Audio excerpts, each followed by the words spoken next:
ubunifu, mageuzi ya kidijitali na huduma bora kwa wadau wetu ambao ni taxpayer.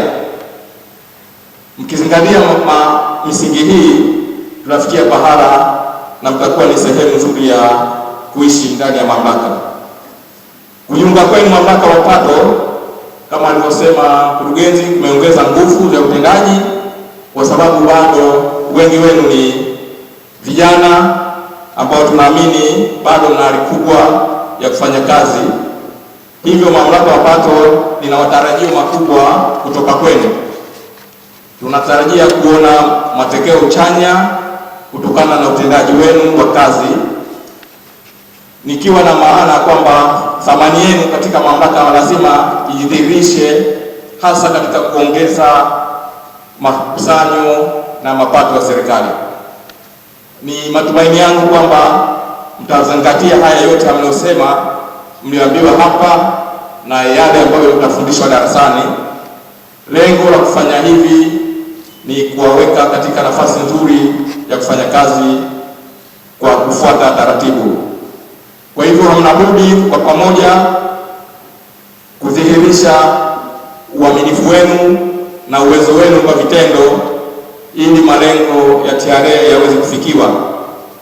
Lakini sio malengo ya TRA pekee, bali hata malengo ya mtu binafsi. Tumemsikia mkurugenzi akisema kwamba una nafasi ya kukua zaidi ndani ya taasisi. Nisingependa baada ya muda mfupi tupate taarifa ya mienendo sio mizuri ya baadhi ya watumishi.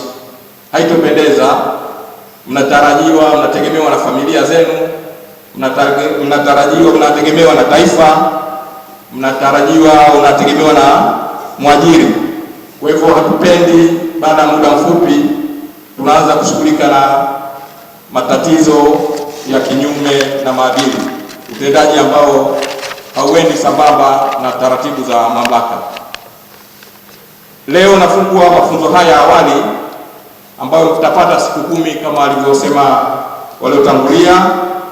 Ni wasihi mzingatie mafunzo haya na maelekezo kutoka kwa wakufunzi, kwani mafunzo haya ni msingi wa utendaji kazi wenu, ni sehemu ya kazi na ni lazima kuhudhuria bila kukosa, kwa mujibu wa ratiba ambazo zipo. Na kumbuka profesa amesema ni sehemu ya ajira na ina nafasi katika ajira zenu. Kwa hivyo jitahidi kushiriki katika mafunzo hayo. Na upande wa wakufunzi pia ni matarajio yangu kwa wakufunzi nao pia mtaanza kufanya kazi kwa bidii, ili kuona watumishi wetu wanafanya kazi kwa matarajio ambayo tunategemea. Na tunatarajia kwamba mtapata fursa pia, msiwe na hofu ya kuuliza maswali mbalimbali.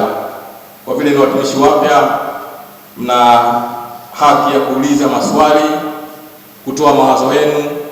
Tuna uhuru wa kutoa mawazo, tuna uhuru wa kuuliza, tuna uhuru wa kuchangia.